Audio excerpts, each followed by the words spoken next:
time to welcome our next guest. She's the girl from the Goldie who now calls LA home, where super babe Sophie Monk is carving out an enviable entertainment career. Everyone knows you can't spell talent without T and A.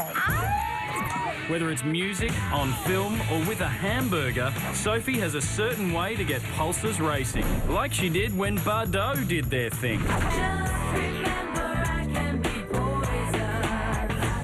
Please welcome back to the project, Sophie Monk.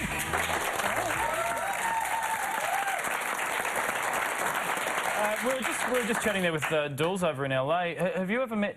You live there. Have you met Charlie Sheen? No, I haven't. I've slept with him once, but I haven't met him. Same here. That was what a coincidence. But you've been in the news recently yourself with your recent breakup, which we're sorry to hear about. But how does your family feel when they have to read it, you know, and hear all about it? And your mum, especially, having to read all the goss in magazines. I can imagine not all of it's, you know, the truth. Yeah, they don't believe it. And then I come home and I'm like, no, it's true. and then I was like, did you buy the magazine? They're like, Sophie, it was $6. I'll put it on the lottery instead. If I keep buying the magazines, I'm going to be broke.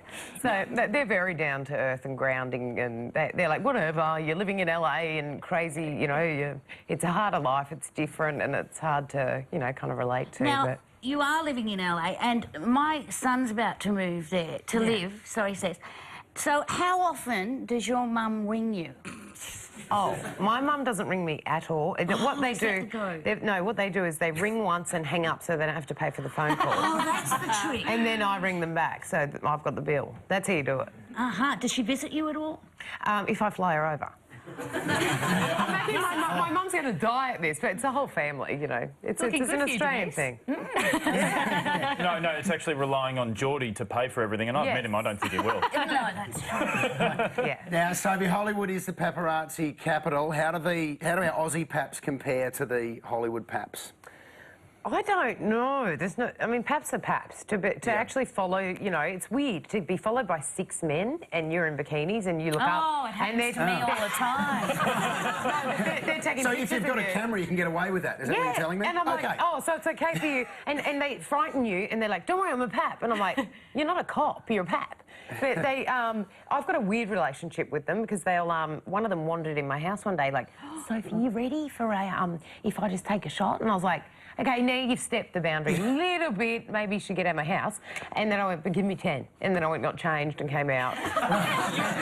You were still happy to go, oh, well, it's publicity and do it, or you don't really have a choice? It's not that. I don't have the team of people around me like Brittany with all these security guards and everything. I've had to deal with it, so I'm like... May as well, you know, be friends with them. And if I come out looking crap, I'm like, give me just 5 more, I'll run back in and look better.